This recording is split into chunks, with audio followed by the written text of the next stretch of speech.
Hello everyone, welcome to Navras Maths Tutorials. Exercise number 3.3, question number 9.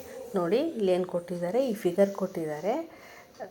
In the above figure both RISK and CLUE risk and clue are parallelograms. Find the value of X ಅಂತ ಕೊಟ್ಟಿದ್ದಾರೆ. ಇಲ್ಲಿ ಈ ರೀತಿ ಇರೋದ್ರಿಂದ ನಾನು highlight ಮಾಡಿದ್ದೀನಿ ನೋಡಿ. ಈ ಥರ ಇದು ಒಂದು ಪ್ಯಾರಲೋಗ್ರಾಮು, ರಿಸ್ಕ್ ಅಂತ, ಇಲ್ಲಿ ಒಂದು ಕ್ಲೂ ಅಂತ ಪ್ಯಾರಲೋಗ್ರಾಮ್ ಇದೆ. ಇದು ಬ್ಲೂ ಕಲರಿಂದ ಮಾಡಿದ್ದೀನಿ, ಇಲ್ಲಿ ಸ್ವಲ್ಪ ಓವರ್ಲ್ಯಾಪ್ ಆಗುತ್ತೆ. ಓಕೆ, ಈಗ ಇಲ್ಲಿ ಎಕ್ಸ್ ಫೈಂಡ್ ಔಟ್ ಮಾಡೋಕ್ಕೆ ಹೇಳಿದ್ದಾರೆ. ಓಕೆ, ಯಾವ ರೀತಿ ಫೈಂಡ್ ಔಟ್ ಮಾಡೋದು ನೋಡೋಣ. ನೋಡಿ, ಇಲ್ಲಿ ನಮಗೆ 70 ಡಿಗ್ರಿ ಕೊಟ್ಟಿದ್ದಾರೆ. ಇಲ್ಲಿ ನೋಡಿ, ಇಲ್ಲಿ 70 ಡಿಗ್ರಿ ಕೊಟ್ಟಿದ್ದಾರೆ, ಇಲ್ಲಿ 120, ಇಲ್ಲಿ 120 ಕೊಟ್ಟಿದ್ದಾರೆ. ಓಕೆ, ಈಗ ನಾವು ನೋಡಿ ಫಸ್ಟು ಯಾವುದಾದ್ರು ಒಂದು ಪ್ಯಾರಲೋಗ್ರಾಮ್ ತೊಗೊಳ್ಳೋಣ. ಆ ಪ್ಯಾರಲೋಗ್ರಾಮಲ್ಲಿ ನೋಡಿ CLUE ತೊಗೊಂಡಿದ್ದೀವಿ ಅಂತ ಇಟ್ಕೊಳ್ಳಿ. ಈ ಕ್ಲೂ ಪ್ಯಾರಲೋಗ್ರಾಮ್, ಈ ಪ್ಯಾರಲೋಗ್ರಾಮ್ ತೊಗೊಂಡ್ರೆ ಇಲ್ಲಿ 70 ಇದ್ದರೆ ಇಲ್ಲಿ ಏನಿರುತ್ತೆ, ಆ್ಯಂಗಲ್ ಇ ಇದೆ ಅಲ್ವ, ಇಲ್ಲಿ ಈ ಆ್ಯಂಗಲ್ ಎಷ್ಟಿರುತ್ತೆ, ಸೇಮ್ ಇರುತ್ತೆ. ಯಾಕೆ, opposite angles are equal in parallelogram ಅಲ್ವಾ. ಸೊ ನಾವು angle E is equals to 70 degree ಅಂತ ಬರಿಬೋದು. ನೋಡಿ, angle E is equals to 70 degree. ಯಾಕೆ, opposite angles are equal in parallelogram. It's a property. Okay, ಈಗ ನಮಗೆ ಇಲ್ಲಿ ಆ್ಯಂಗಲ್ ಇ ಬಂತು. ಓಕೆ, ಇದು ಬಂತು. ಈಗ ನಮಗೆ ಇಲ್ಲಿ ಎಸ್ ಒಂದು ಫೈಂಡ್ ಔಟ್ ಮಾಡಿದರೆ ನಮಗೊಂದು ಇಲ್ಲಿ ಟ್ರಯಾಂಗಲ್ ಆಗಿದೆ ನೋಡಿ. ನಾನು ಡ್ರಾ ಮಾಡಿರೋದು ಕರೆಕ್ಟಾಗಿ ಕಾಣ್ತದೆ ಇಲ್ಲ ಇಲ್ಲೋ, ಒಟ್ಟು ಇಲ್ಲೊಂದು ಟ್ರಯಾಂಗಲ್ ಫಾರ್ಮೇಷನ್ ಆಗುತ್ತೆ. ಟೆಕ್ಸ್ಟ್ ಬುಕ್ಕಲ್ಲಿ ಕೊಟ್ಟಿದ್ದಾರೆ ನೋಡಿ ಚೆನ್ನಾಗಿ. ಈಗ ಇಲ್ಲಿ ಎಸ್ ಫೈಂಡ್ ಔಟ್ ಮಾಡಿಬಿಟ್ರೆ ನಮಗೆ ಎಕ್ಸ್ ಫೈಂಡ್ ಔಟ್ ಮಾಡೋದು ಈಸಿ ಆಗುತ್ತೆ. ಸೊ ಎಕ್ಸ್ ಫೈಂಡ್ ಔಟ್ ಮಾಡೋದಕ್ಕೆ ಎಸ್ ಫೈಂಡ್ ಔಟ್ ಮಾಡೋದಕ್ಕೆ ಏನು ಮಾಡ್ಬೋದು ನೋಡಿ. ಇಲ್ಲಿ ಈಗ ಈ ಪ್ಯಾರಲೋಗ್ರಾಮ್ ನೋಡಿ, RISK ರಿಸ್ಕ್ ಪ್ಯಾರಲೋಗ್ರಾಮ್ ನೋಡಿ. ಇಲ್ಲಿ ಈ angle K plus angle S ಏನಾಗುತ್ತೆ, ಅಡ್ಜಸೆಂಟ್ ಆ್ಯಂಗಲ್ಸ್ ಆಫ್ ಪ್ಯಾರಲೋಗ್ರಾಮ್ ಆಗುತ್ತೆ. ಸೊ ಅಡ್ಜಸೆಂಟ್ ಆ್ಯಂಗಲ್ಸ್ ಅಂದರೆ ಏನಿರ್ತವೆ, ಸಮ್ ಆಫ್ ಅಡ್ಜಸೆಂಟ್ ಅಂದರೆ 180 ಡಿಗ್ರೀಸ್ ಇರುತ್ತೆ. ನಾವು ಓದಿದ್ದೀವಲ್ವ. ಸೊ ಬರೆಯೋಣ, angle plus angle S is equals to 180 degree ಅಂತ.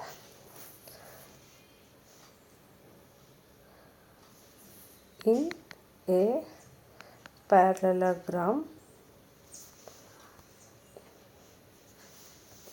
ಇಲ್ಲಿನೂ ಅಷ್ಟೇ, ಇಲ್ಲಿ ಇ ಬರೆದಿದ್ದೀವಲ್ಲ, ಇಲ್ಲಿ ಪ್ಯಾರಲೋಗ್ರಾಮ್ CLUE ಅಂತ ಬರಿಬೇಕಾಗಿತ್ತು. Parallelogram CLUE. ಓಕೆ, ಈಗ ಇಲ್ಲಿ in a parallelogram RISK angle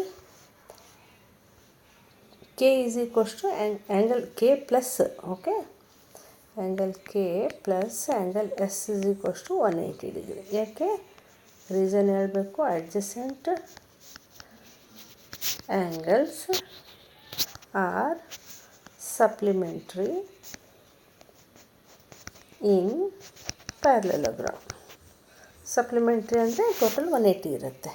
ಈಗ ನಮಗೆ ಅದರಲ್ಲಿ ಆ್ಯಂಗಲ್ ಕೆ ಕೊಟ್ಟಿದ್ದಾರೆ 120 ಅಂತ. So 120 plus angle S is equals to 180 ಆಯಿತು. ಸೊ ಆ್ಯಂಗಲ್ ಎಸ್ ಬೇಕಂದರೆ ನಾವೇನು ಮಾಡಬೇಕು, 180 ಮೈನಸ್ 120 ಮಾಡಬೇಕು. So angle S is equals to 180 minus 120 ಮಾಡಿದರೆ ಎಷ್ಟು ಬಂತು, 60 ಬಂತು. ನೋಡಿ, ಈಗ ನಮಗೆ ಇಲ್ಲಿನೂ ಎಸ್ ಬಂತು, ಇಲ್ಲಿ ಈನೂ ಬಂತು. ಇಲ್ಲಿ ಎಸ್ ಬಂತು, ಇಲ್ಲಿ ಈನೂ ಬಂತು. ಈಗ ಟ್ರಯಾಂಗಲ್, ಈಗ ಇದೊಂದು ಟ್ರಯಾಂಗಲ್ ಇದೆ ಇಲ್ಲಿ. ಈ ಟ್ರಯಾಂಗಲಲ್ಲಿ ಎಕ್ಸ್ ಒಂದೇ ಫೈಂಡ್ ಔಟ್ ಮಾಡಬೇಕು. ನಮಗೂ ಈಸಿ ಆಗುತ್ತಲ್ಲ, ನಾವು ಮುಂಚೆ ಎಲ್ಲ ಮಾಡಿದ್ದೀವಿ. Sum of angles in a triangle is equals to ಏನು ಓದಿದ್ದೀವಿ, 180 ಇರುತ್ತೆ. ಸೊ 2 ಆ್ಯಂಗಲ್ಸ್ ನಮ್ಗೆ ಗೊತ್ತಿದ್ರೆ 1 ಆ್ಯಂಗಲ್ ಫೈಂಡ್ ಔಟ್ ಮಾಡೋದು ತುಂಬ ಈಸಿ. ಸೊ ಇಲ್ಲಿ ಓ ಇದೆ ಅಂತ ಹೆಸರು ಬರ್ಕೊಳ್ಳೋಣ. Okay, in a triangle EOS ನೋಡಿ, in a triangle EOS, angle E plus angle O plus angle S is equals to 180 degree. ಏನು ರೀಸನ್ ಬರಿಬೋದು? Angles sum of angles in a triangle property ಇದೆ ಅಲ್ವಾ, ಈಸ್ 180. ಓಕೆ, ಈಗ ನಮಗೆ find out ಮಾಡೋದು ಏನಿದೆ, ಈ ಗೊತ್ತಾಯಿತು ನಮಗೆ, ಎಸ್ ಗೊತ್ತಾಯಿತು, ಓ ಒಂದೇ ಫೈಂಡ್ ಔಟ್ ಮಾಡಬೇಕಲ್ವ. ಸೊ ಈ ಎಷ್ಟಿದೆ? 70 ಇದೆ. 70 ಪ್ಲಸ್ ಓ ಪ್ಲಸ್ 60, ಎಷ್ಟು ಬಂದಿದೆ? 60 ಬಂದಿದೆ. ಸೊ 180. ಈಗ 60 + 70 ಎಷ್ಟಾಯಿತು? 130 ಆಯಿತು. ಈಗ angle O is equals to 130 ಇಲ್ಲಿ 180 ಬರೀಬೇಕು. 180 ಮೈನಸ್ 130. ಓಕೆ, ಈಗ angle O is equals to 180 minus 130 ಎಷ್ಟಾಗುತ್ತೆ? 50 ಬರುತ್ತೆ. ನೋಡಿ, ಆ್ಯಂಗಲ್ ಓ ಬಂತಲ್ವ ನಮಗೆ. ಅಂದರೆ ಅದನ್ನೇ ಫೈಂಡ್ ಔಟ್ ಮಾಡೋಕ್ಕೆ ಹೇಳಿದ್ದವರು. ಎಕ್ಸ್ ಫೈಂಡ್ ಔಟ್ ಮಾಡಿ ಅಂತ ಹೇಳಿದರು. ಎಕ್ಸನ್ನು ನಾವು ಆ್ಯಂಗಲ್ ಓ ಅಂತ ಹೆಸರಿಟ್ಟಿದ್ದೀವಲ್ವ. So X is equals to 50 degree ಅಂತ ಹೇಳ್ಬೋದು. ಓಕೆ, ಈಗ ನೆಕ್ಸ್ಟ್ ಒನ್ ನೋಡೋಣ. ನೋಡಿ 10th ಒನ್ ಏನು ಕೊಟ್ಟಿದ್ದಾರೆ? Explain how this figure is a trapezium which of its sides are parallel ಅಂತ ಕೊಟ್ಟಿದ್ದಾರೆ. ಇಲ್ಲಿ ಒಂದು ಫಿಗರ್ ಕೊಟ್ಟಿದ್ದಾರೆ. ಇಲ್ಲಿ KLMN ಅಂತ ನೇಮ್ ಮಾಡಿದ್ದಾರೆ. ಇಲ್ಲಿ ನೋಡಿ, ಇಲ್ಲಿ ಆ್ಯಂಗಲ್ಸ್ ಕೊಟ್ಟಿದ್ದಾರೆ. ಇಲ್ಲಿ 100 ಇದೆ, ಇಲ್ಲಿ 80 ಇದೆ. ಓಕೆ, ಇದನ್ನು ಏನಂತ ಹೇಳಬೇಕು? How this figure is a trapezium ಅಂತ ತೋರಿಸ್ಬೇಕು. ಯಾವ ಸೈಡ್ಸ್ ಪ್ಯಾರಲಲ್ ಇದ್ದಾವೆ ಅಂತ ತೋರಿಸ್ಬೇಕು. ಓಕೆ, ಈಗ ನೋಡಿ, ಫಾರ್ ಎಕ್ಸಾಂಪಲ್ ನಾವು ಮುಂಚೆನೂ ಓದಿದ ಹಾಗೆ ಈಗ ಈ ರೀತಿ ಬರಿತೀನಿ ನೋಡಿ. ಈ ಥರ ಒಂದು 2 ಲೈನ್ಸ್ ಇದ್ದಾವೆ ಅಂತ ಇಟ್ಕೊಳ್ಳಿ. ಅಲ್ಲಿ ಟ್ರಾನ್ಸ್ಫರ್ಸಲ್ ಒಂದು ಲೈನ್ ಹಿಂಗೆ ಬಂದರೆ ಇದು ಟ್ರಾನ್ಸ್ಫರ್ಸಲ್ ಅಂತೀವಿ. ಈ ಟ್ರಾನ್ಸ್ಫರ್ಸಲ್ ಬಂದರೆ ಇಲ್ಲಿ ನೋಡಿ, ಈ angle sum of 2 angles is equals to ಇವು ಏನಾಗ್ತವೆ? 180 ಡಿಗ್ರೀಸ್ ಆಗುತ್ತೆ. ಅಡ್ಜಸೆಂಟ್ ಆ್ಯಂಗಲ್ಸ್ ಆಗ್ತವೆ. ಓಕೆ, ಇದು ಟ್ರಾನ್ಸ್ಫರ್ಸಲ್ ಇಂಟರ್ಸೆಕ್ಟ್ ಮಾಡಿದರೆ ಈ ಪ್ಯಾರಲಲ್ ಲೈನ್ಸ್ಗೆ ಇಲ್ಲಿ ಫಾರ್ಮೇಷನ್ ಆಗೋ 2 ಆ್ಯಂಗಲ್ಸನ್ನು ಏನಾಗ್ತವೆ? ಅಡ್ಜಸೆಂಟ್ ಆ್ಯಂಗಲ್ಸ್ ಆಗ್ತವೆ. ಅಡ್ಜಸೆಂಟ್ ಆ್ಯಂಗಲ್ಸ್ ಅಂದರೆ sum of 2 angles is equals to 180 degree ಅಂತ ಅರ್ಥ. ಸೊ ಇಲ್ಲಿ ನೋಡೋಣ. ಅದಕ್ಕೆ ಇಲ್ಲಿ ನೋಡಿ, ಈ 2 ಲೈನ್ಸ್ ನೋಡಿ, ಈ ಲೈನು ಪ್ಯಾರಲಲ್ ಆಗಿದೆನಾ ಇದೆ ಅಂತ ನಮ್ಗೆ ಗೊತ್ತಿಲ್ಲ. ಓಕೆ, ಇಲ್ಲಿ ಇದಾವಲ್ಲ ಆ್ಯಂಗಲ್ಸ್, ಈ ಆ್ಯಂಗಲ್ಸ್ನ ನಾವು ಟೋಟಲ್ ಮಾಡೋಣ. ಓಕೆ, ಇದನ್ನು ಎಕ್ಸ್ಪ್ಲೇನ್ ಮಾಡಿದೆ ಅಂತ ಹೇಳಿದಾರಲ್ಲ. ಸೊ ಎಕ್ಸ್ಪ್ಲೇನ್ ಮಾಡಿದ್ದೀನಿ ನೋಡಿ. When A transversal line intersects 2 lines in such a way that sum of the adjacent angles on the same side of transversally 180, then lines are parallel to each other. Okay, ಇಲ್ಲಿ ನೋಡಿ ನಮಗೆ ಗೊತ್ತಿಲ್ಲ. So angles ನೋಡೋಣ. ಇಲ್ಲಿ angle M plus angle L ನೋಡಿ, ಇಲ್ಲಿ 100 ಇದೆ, ಇಲ್ಲಿ 80 ಇದೆ. So angle M plus angle L is equals to ಎಷ್ಟಿದೆ? ಆ್ಯಂಗಲ್ M 100 ಇದೆ ಪ್ಲಸ್ ಆ್ಯಂಗಲ್ L 80 ಇದೆ. ಸೊ ಏನಾಯಿತು? 180 ಡಿಗ್ರಿ ಆಯಿತು. ಅಂದರೆ ನಾವು ಹೇಳ್ದಂಗೆ ಅಡ್ಜಸೆಂಟ್ ಆ್ಯಂಗಲ್ಸು ಟೋಟಲ್ 180 ಬಂತು. 180 ಬಂದರೆ ಅಂದರೆ ನಾವೇನು ಹೇಳ್ಬೋದು? ಈ 2 ಲೈನ್ಸು ಪ್ಯಾರಲಲ್ ಆಗಿದೆ ಅಂತ ಹೇಳ್ಬೋದು. NM and KL R parallel ಅಂತ ಹೇಳ್ಬೋದು. ಓಕೆ, ಇದು ಟ್ರಾನ್ಸ್ಫರ್ಸಲ್ ಆಗುತ್ತೆ. ಅವಾಗ ಈ ಲೈನ್ ಇದೆಯಲ್ಲ ML ಟ್ರಾನ್ಸ್ಫರ್ಸಲ್ ಆಗುತ್ತೆ. ಓಕೆ, ಈಗ NM is parallel to KL ಅಂತ ಬರೆಯೋಣ. NM is parallel to KL. Okay, ಈಗ one pair in this figure, one pair ಇಲ್ಲಿ ಬರೆಯೋಣ. In this figure one pair of parallel lines are there. So this is a trapezium ಅಂತ ಹೇಳ್ಬೋದು.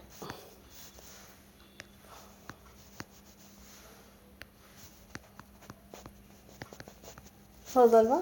ಈಗ ನೋಡಿ, ಈ ಒಂದು ಲೈನು ಅಂದರೆ ಒಂದು ಪೇರು, ಈ ಲೈನು ಪ್ಯಾರಲಲ್ ಅಂತ ಪ್ರೂವ್ ಮಾಡಿದ್ವಿ. ಸೊ ಇದನ್ನು ಟ್ರೆಪೆಜಿಯಮ್ ಅಂತ ಹೇಳ್ಬೋದು. ಟ್ರೆಪೆಜಿಯಮಲ್ಲಿ ಒಂದು ಪೇರ್ ಆಫ್ ಲೈನ್ಸ್ ಇಲ್ಲಿ ಕೊಟ್ಟಿದ್ದಾರೆ ನೋಡಿ, ಪ್ಯಾರಲಲ್ ಇದ್ದರೆ ಟ್ರೆಪೆಜಿಯಮ್ ಅನ್ಬೋದು ಅಂತ ನಾವು ಅದನ್ನು ತೋರಿಸ್ಕೊಟ್ವಿ. ಈಗ ನೆಕ್ಸ್ಟಿಗೆ ಹೋಗೋಣ. ನೋಡಿ 11th ಏನು ಕೊಟ್ಟಿದ್ದಾರೆ? ಈ ಫಿಗರ್ ಕೊಟ್ಟಿದ್ದಾರೆ, ಇಲ್ಲಿ 120 ಡಿಗ್ರಿ ಅಂತ ಕೊಟ್ಟಿದ್ದಾರೆ ಮೆಷರು.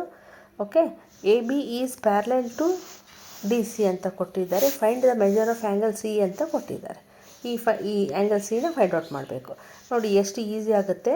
ಈ ಲೈನ್ಸ್ ಪ್ಯಾರಲಲ್ ಅಂತ ಅವರೇ ಕೊಟ್ಬಿಟ್ಟಿದ್ದಾರೆ. A B is parallel to D C ಅಂತ. ಈಗ ತಾನೇ ಓದಿದ್ವಲ್ವ ನಾವು ಮುಂಚೆ. ಪ್ಯಾರಲಲ್ ಲೈನ್ಸ್ ಇದ್ದರೆ ಈಗ ಇದು ಟ್ರಾನ್ಸ್ವರ್ಸಲ್ ಆಯಿತು. ಎರಡು ಪ್ಯಾರಲಲ್ ಲೈನಿಗೆ ಒಂದು ಟ್ರಾನ್ಸ್ವರ್ಸಲ್ ಕಟ್ ಆದರೆ ಈ ಆ್ಯಂಗಲ್ ಏನಾಗುತ್ತೆ, ಅಡ್ಜಸೆಂಟ್ ಆಗುತ್ತೆ. ಸೊ ಅಡ್ಜಸೆಂಟ್ ಆ್ಯಂಗಲ್ಸ್ ಅಂದರೆ total sum of two angles is equals to 180 degree ಆಗುತ್ತೆ ಅಲ್ವಾ. ಸೊ ಬರೆಯೋಣ. ನೋಡಿ ಏನಂತ ಬರಿಬೋದು. D C is parallel to A B ಅವರೇ ಕೊಟ್ಟಿದ್ದಾರೆ. So C B is, C B or ಬರೀರಿ, ಬಿ ಸಿ ಆರ್ ಬರೀರಿ. C B is transversal. ಆಗಿದ್ಮೇಲೆ angle C plus angle B is equals to ಏನಾಯಿತು, 180 ಡಿಗ್ರಿ ಆಯಿತು. ಈಗ ನಮಗೆ ಬಿ ಗೊತ್ತಿದೆ. ಸೊ ಆ್ಯಂಗಲ್ ಸಿ ನಮಗೆ ಬೇಕು. 120 is equals to 180. Angle C is equals to 180 minus 120. Angle C is equals to 180 minus 120 ಎಷ್ಟಾಗುತ್ತೆ, 60 ಬಂತು. ಅವ್ರೇನು ಕೇಳಿದ್ದಾರೆ, ಮೆಜರ್ ಆಫ್ ಆ್ಯಂಗಲ್ ಸಿ ಕೇಳಿದ್ದಾರೆ. So measure of angle C is equals to 60 degree ಅಂತ ಹೇಳ್ಬೋದು. ಈಗ ನೆಕ್ಸ್ಟ್ ಒನ್ ನೋಡಿ. ಇಲ್ಲಿ 12th ಒನ್ ಏನು ಕೊಟ್ಟಿದ್ದಾರೆ, find the measure of angle P and angle S if S P parallel to R Q in the figure ಅಂತ ಕೊಟ್ಟಿದ್ದಾರೆ. ಇಲ್ಲಿ ನೋಡಿ ಇನ್ನೊಂದು ಏನು ಕೊಟ್ಟಿದ್ದಾರೆ, if you find measure of angle R is there more than one method to find angle P ಅಂತ ಕೊಟ್ಟಿದ್ದಾರೆ. Okay ನೋಡೋಣ. ಈಗ ನೋಡಿ ಅವರೇ ಕೊಟ್ಟಿದ್ದಾರೆ ಇಲ್ಲಿ S P is parallel to R Q ಅಂತ ಕೊಟ್ಟಿದ್ದಾರೆ. ಅಂದರೆ ಈ ಲೈನು ಪ್ಯಾರಲಲ್ ಲೈನ್ಸ್. ಈ ಲೈನ್ ಪ್ಯಾರಲಲ್ ಲೈನ್ಸ್ ಅಂದರೆ ಇದೇನಾಗುತ್ತೆ, ಇದು ಟ್ರಾನ್ಸ್ವರ್ಸಲ್ ಆಯಿತು. ಸೊ ಇಫ್ ಟೂ ಪ್ಯಾರಲಲ್ ಲೈನ್ಸಿಗೆ ಒಂದು ಟ್ರಾನ್ಸ್ವರ್ಸಲ್ ಕಟ್ಟಾದರೆ ಏನಾಗುತ್ತೆ, ಇಲ್ಲಿ ಒಂದು ಆ್ಯಂಗಲ್ ಫಾರ್ಮೇಷನ್ ಆದರೆ ಇವು ಅಡ್ಜಸೆಂಟ್ ಆ್ಯಂಗಲ್ಸ್ ಆಗುತ್ತವೆ. ಅಂದರೆ sum of two angles is equals to 180 degree ಇರುತ್ತೆ ಅಂತ ನಮಗೆ ಗೊತ್ತು ಪ್ರಾಪರ್ಟಿ. ಓಕೆ, ಈಗ ನಾವು ಬರೆಯೋಣ. ಇಲ್ಲಿ ಈ ಥರ ಕೊಟ್ಟಿದ್ದಾರೆ ಅಂದರೆ ಅದು 90 ಡಿಗ್ರಿ ಇದೆ ಅಂತ ಬಾಕ್ಸ್ ಥರ ಕೊಟ್ಟರೆ. ಓಕೆ, ಇಲ್ಲಿ ಬರೆಯೋಣ. ಈಗ S P is parallel to R Q ಇದ್ದರೆ S R is a transversal. Okay, ಈಗ ಎಸ್ ಆರ್ ನೋಡಿ, ಎಸ್ ಆರ್ ಈಗ ಟ್ರಾನ್ಸ್ವರ್ಸಲ್ ಆದರೆ ನಮಗೆ two angles, angle S plus angle R is equals to 180 degree ಆಗುತ್ತೆ. ರೀಸನ್ ಏನು ಬರಿಬೋದು ನಾವು, sum of angles on the same side of transversal.